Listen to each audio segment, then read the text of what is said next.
Alrighty guys, welcome to the Texas Chainsaw Massacre 3 reunion panel. Alright, let's get the cast and crew out here. We got R.A. Mihailoff, Kate Hodge, Toni Hudson, and Jeff Burr. Put your hands together guys, make some noise.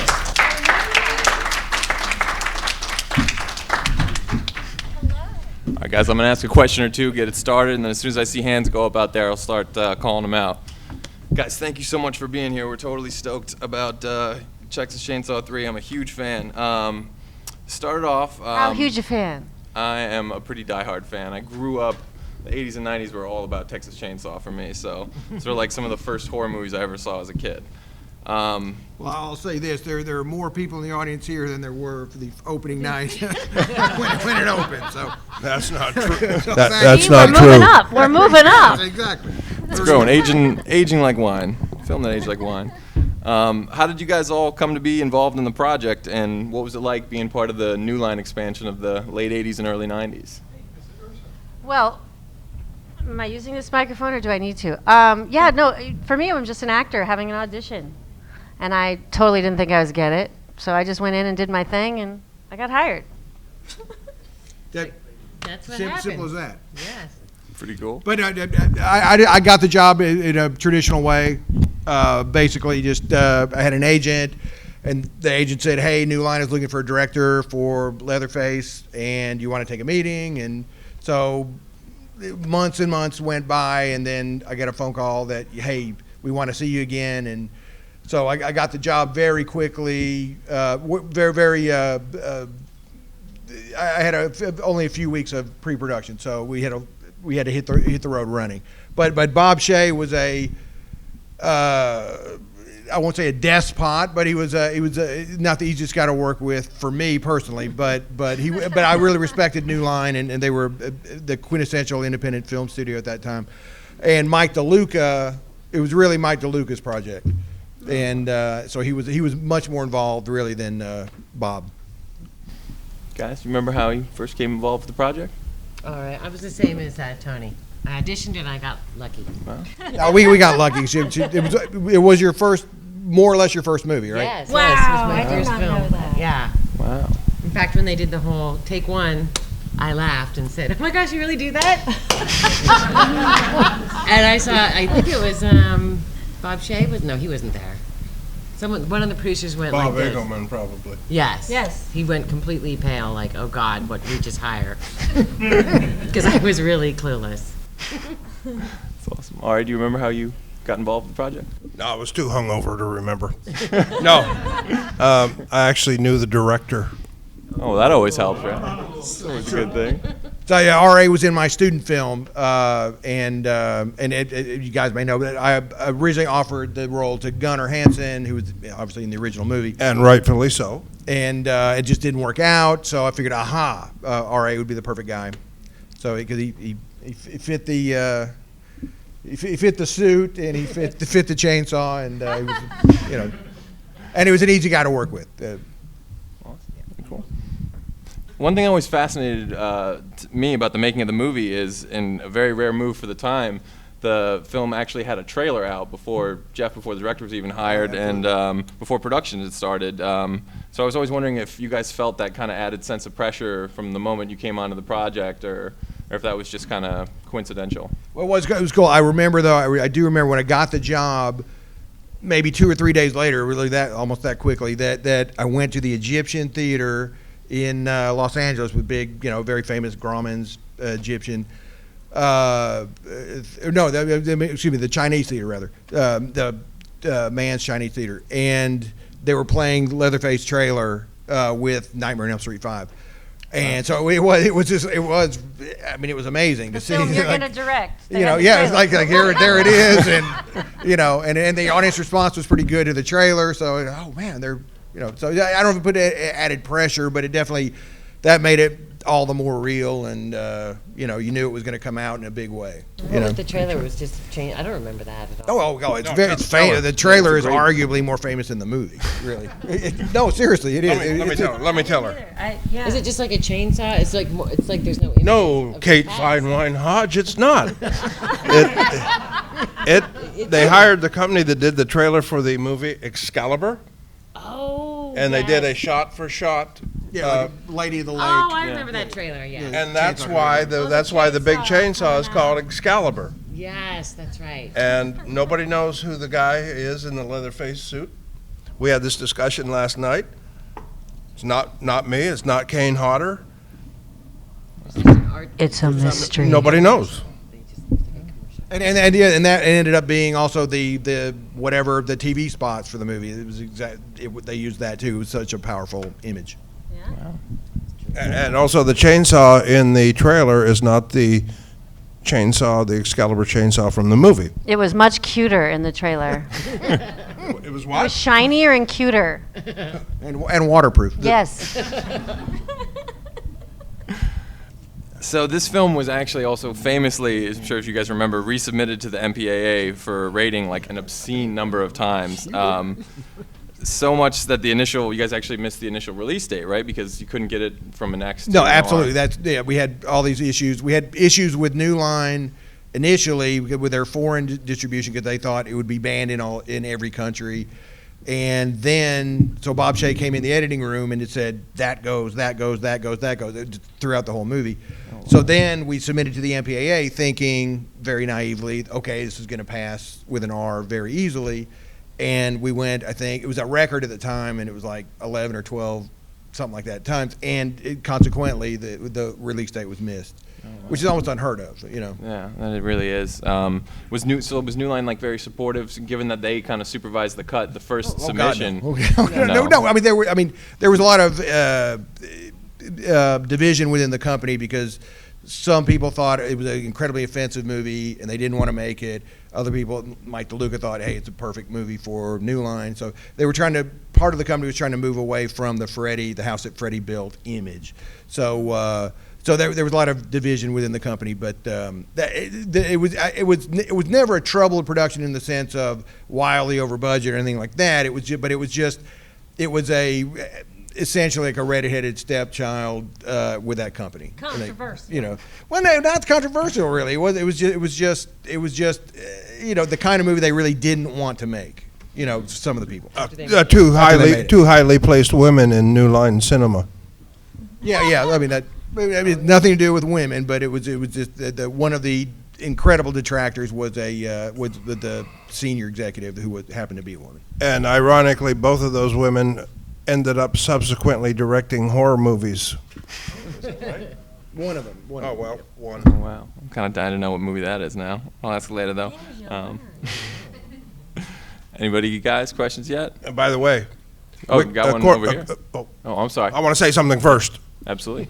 By the way, according to Wikipedia, Texas Chainsaw 3 is the last movie to get a formal X rating before they changed the rating system. That's right. It's a serious it was badge the of last honor. X rating before NC-17 came. So, in case anybody's interested, I am an X-rated movie star.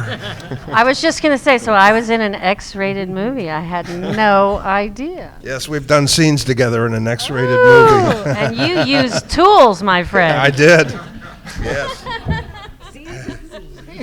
Oh, yeah. Classic. Yeah, I just wanted to ask you guys, who put the soundtrack together? I thought it was a fabulous soundtrack. Oh, that was me. In my spare time. Yeah, no, it was a guy. It was actually what it was they had a deal with Enigma Records, and this guy Kevin Benson, who was a music supervisor at New Line, and so basically it was like, okay, there's one song I desperately wanted in the movie and really fought, and there was very little money at that point. Wall of Voodoo's version of Ring of Fire.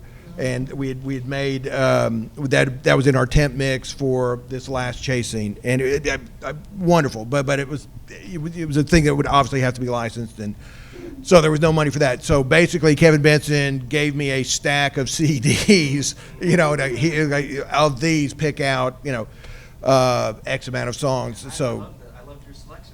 They were great. Oh, well, very cool, very cool. One of the best. But the one thing I did, Best soundtracks. the one thing I had nothing to do with was Law's Rocket, the theme song.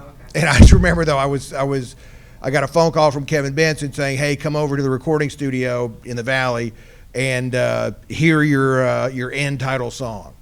And so I was like, "Okay, great." And I was like expecting this, amazing thing, and these guys, 4 or 5 guys, were just messing around and watching Tracy Lords on Married with Children, and they finally stopped and said, "Okay, I will play the song now," and so they played the recording, and it was like, me personally, I mean, maybe not you, but me personally, I was kind of underwhelmed, but I had to. I mean, there was no going back. I mean, that was it. So I had to, okay, yeah, thanks guys, and So, but the music video was kind of fun. Yeah. But anyway, that's what it was. It was Kevin Benson having a deal with Enigma Records at the time, and Because that was like one of my favorite like horror soundtracks. It's just it was such All a right. fun soundtrack. So. Cool. Yeah. Back there. Were there any very challenging scenes to make, and which were they? I mean, that would be a Kate and RA question for sure. Oh, challenging scenes to film. And what were they, if you had one? What? And what were they, if you had a challenging scene? film? Yeah, it's the only one. Scene to film. Hello, is this thing on? No, it was nothing was really terribly challenging. It was a lot of fun. Are you kidding? Come on. But there was one time when I impaled Toni Hudson on the tree, and it just happens that my chainsaw is hanging up in that tree. I don't know why it was hanging in the tree, but it was there, and I grab it and I cut into her. So I had to hold the chainsaw straight out like that, and Mr. Jeffrey C. Burr likes to take long takes. And I was enraptured, Yeah, he was enraptured because of the brilliant performance. Anyway, so I was holding the chainsaw, run it, and even though I am yoked up beyond human dimensions, after a while it got a little, heavy. And Greg Nicotero was kneeling off a frame with a 5-gallon pressurized canister of blood spraying it in my face. So there I am holding this chainsaw out and, running at full blast, and Nicotero's spraying me blood in my face. And I was kind of just waiting for Jeff Burr to go cut. And that was the only time. That was the one single moment that was a little uncomfortable, but the rest was a stone cold blast. And I'll just add on the end of that because right before we shot that scene, I told Jeff, the director, that I was in my first trimester of pregnancy. So if anything went wrong, he should know this. So and that's not what you want to. I mean, it was just that cast a pall over the scene in my mind. I didn't find out about it till afterwards. yeah. So I just thought, I should probably say something just in case. Live change. And then I had the Caro syrup with red dye all up my nose while I was being chopped in half by RA. And what about you? I think the hardest one was getting dragged into the body pit with the bear trap, whatever that thing. There's a rock that fell, and then I got dragged in. And get to come out of the water and all the skulls bobbing around me. I mean, it was a warm pond, thank God. I don't know how it was warm, but it was warm. With a heater. Yeah, it was. Yes, it was a man-made body pit. Yeah, there you go. So, but it was all, it was a cold night, and that was challenging, but fun. I was young. It was fun. Did they get you a wetsuit? No, I don't think so. They got Ken and I wetsuits. Well, you had to be in there. Well, yeah, because we were in there for a long time. Yeah. I was like, I don't want one. I don't want to look fat. Guys, any questions out there? No entrance after the show has started. No one proceeded at the last time. Yeah, sorry. There seemed like there was a lot of physically grueling things that happened in the movie, like some of the chase sequences towards the end. Was that really hard to get into that mind frame to do that? Well, it was funny when I grabs me and throws me back into the kitchen onto the butcher block, I actually cracked a rib. And then when I was running out of the house and fell down, remember that wasn't planned. Yeah, I remember that. But I was like, let's keep it. It's so cool. So I was really into it. So it was easy to get the adrenaline going because I didn't even realize my rib was cracked until a week later. I was like, it hurts when I breathe. But it was intense and fun. And the other thing was like shooting night for night, so your schedules are flipped. Like the third or fourth week of that, usually everybody goes a little nuts, Yeah. So that's a contributing factor too. Yeah, you're like vampires. One thing I wanted to ask Kate, the scene where you rip through the nails in your hand is to me just one of like the most badass moments in the history of horror, and I'm surprised that wasn't the most grueling scene or whatever to film. But I was curious what you remember about shooting that scene. I remember thinking that was a really cool thing to write, that she does do that. I'm like, that really was kind of badass at that time. Extremely badass. And the nails weren't really through my hand. Obviously. Like, really? Oh my god. I mean, if they had been, that would have been so cool. So her acting made it seem like it was really difficult. Yes. Speaking of difficult acting, you actually had to do a lot of exposition. Sarah had to take care of a lot of the exposition in the movie, which is always like the hard work or whatever. And it was kind of obviously a little bit for people that might not have seen the earlier films, but for those who had, we kind of thought of that as like your story was sort of Texas Chainsaw Massacre 2.5. So I was wondering how much of that story did you guys discuss prior to filming, or was it all just right from the page? Was there? Wow. Yeah, I just read straight from the page. We didn't. There was no discussion. No, Wow. I was just a distraction to try and keep them alive for a little longer. But it doesn't really come across in the movie so much, but in the cut. But in the beginning, where the Leatherface is making the mask, there's a tattoo on the mask, and there's a matching tattoo on her where there was supposed to be. No, it was and my sister. And that's the whole thing. So it was like my it was sister had a teardrop tattoo on her face. So when I'm watching R.A. Leatherface make the mask, It was a rose. it was a rose? Yeah. Something like, it was like It was a rose. Yeah. Oh, gosh. Flower. Okay, my bad. She wasn't a gang. She was crying already. Yeah. No, okay, so the rose on her face. But I saw him putting the piece of skin, my sister's skin, on his mask, which is why I know he did Yeah. that. And then I escaped the nails, too, I was in the woods with the nail holes in Yeah, my hands, exactly. so I Yeah, did, that's too. You right. just didn't get to see it. That's true. Yeah. It's so exhausting. Well, actually, one I wanted to ask R.A. I always thought that your version of Leatherface seemed to be kind of like a little bit more aggressive than we'd ever seen before, and I was curious if the fact that Leatherface had kind of a new family in this one, if that kind of encouraged you to bring like a new dynamic to the character. Well, it's like was mentioned earlier. If it ain't on the page, it ain't on the stage. I mean, I just followed what David J. Scow wrote in the screenplay.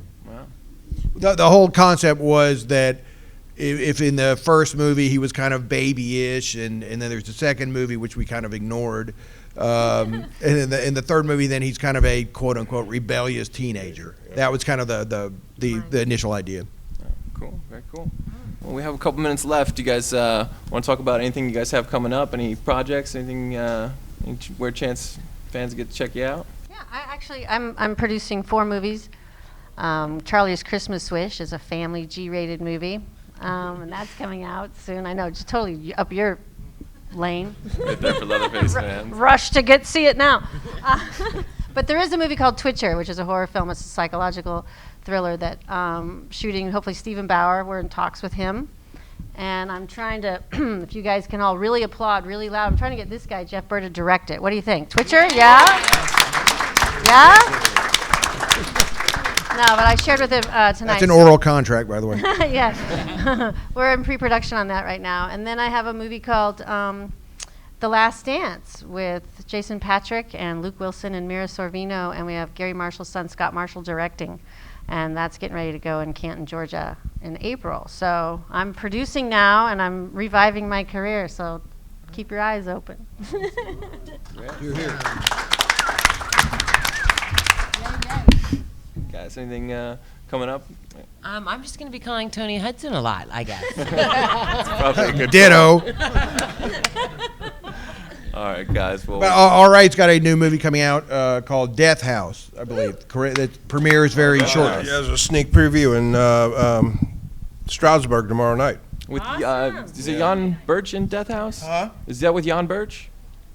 With who? Death House? Is Jan Birch in that? Because I think he was talking about that not too long ago here. I don't the know movie who Death that House. is, but- Okay, well I guess he's not in that movie then. No, He thinks he's gonna he may be in it. Everybody He in is in horror's that? in the Okay. damn movie. All right. Well, there you go. All right.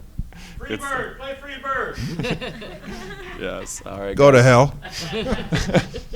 Get out of here, John Dugan. Getting razzed by the Chainsaw One Yes, cast. exactly. All right, guys. Well, we're just about out of time, so put your hands together for these guys. Thank you so much, guys. Thank you. Thank you, guys. Thank you, guys.